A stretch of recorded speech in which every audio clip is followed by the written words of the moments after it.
Imagine being brutally attacked in your home, your husband murdered, and in the midst of your grief, having to fight a battle with your insurance company to pay for items damaged during the assault. It's the fight one Bloomington woman was facing until KARE 11 Investigates stepped in. Here's Lauren Lemanchek. There it is. It's a good picture. Memories. Always smiling. He always smiled. Of a 53-year marriage. Totally a gentle giant. That gentle giant was Mark Novak, Pam's husband, a small-town mayor, father, and grandfather. Always quick with a compliment, especially for Pam. He loved me. He did. He loved me so much. Until August 2023. There's a female whispering, "Help me." When before dawn, in their Bloomington townhome, a man attacked the couple in their bed. I woke up to the beating and being stabbed in the head. We were both brutally attacked in our beds, and then it moved out into other parts of the house. First responders found them. 2 victims, stab wounds. Pam and Mark both stabbed repeatedly. The husband's upstairs. There's a lot of blood loss. Mark died. Pam spent 6 days in intensive care. It's fair to say this was a horrific scene. It was brutal. As Pam recovered and grieved the murder of her husband, the things she lost were far from her mind. Besides, she had a State Farm condo owner's insurance policy to cover the personal belongings that had been damaged or soaked in blood. The bed, the bedding, I mean, you know, the bed frame, I mean, everything. I would think that they would cover that. Yeah, I thought that that was part of why you pay insurance. You would assume that State Farm would pay for the bed where your husband was murdered and you were attacked. Yes, yes. State Farm saw it differently. Here's the list of items Pam sent to her insurance company. When I sent my property list off to them for coverage, they said no. Denied. And that denial stood, even after Pam got a lawyer.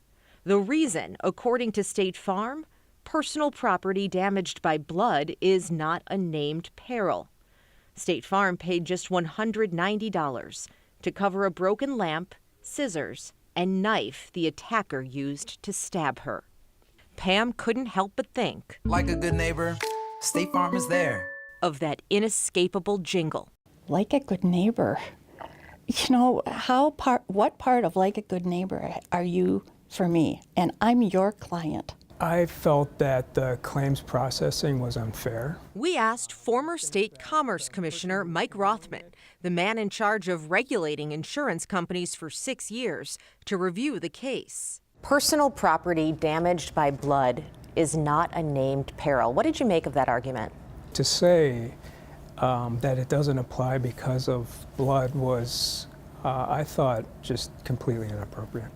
This case, he says, is an example of why consumers should fight a denial. What advice can you give people who are doing this without legal help?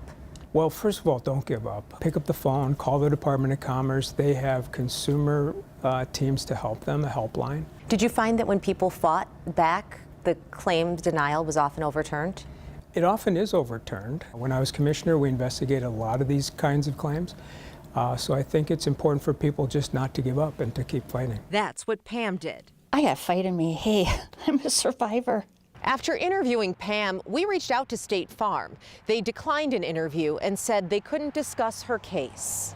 But less than 48 hours after KARE 11 contacted them, State Farm reversed course, telling Pam they'd cover the damages. A win for a recovering widow after what seems to her an unnecessary fight. They feel so inhuman. You know, to put anybody through a fight like this. Now, most of us, thankfully, will never be in Pam's specific situation. But the lesson here for anyone is if you think a denial is unfair, appeal. We asked the Department of Commerce how successful they are at helping consumers. In the past 3 years, they estimate they've recovered more than $23 million for people whose property and homeowners' claims were wrongly denied. And we have more information on how you can appeal on our website. Wow. I know people are going to be wondering about the crime itself, if the person responsible Yeah. was ever charged. Yes, someone was arrested. It was a family member. Motives unclear, and he has been charged. He's currently in jail. So there is no public safety threat on that front. All right. That poor woman was through so much. To have to go through that too, that's just not right. So much, so much. Glad they reached out to you, Lauren. Yeah. Thanks so Us much. too.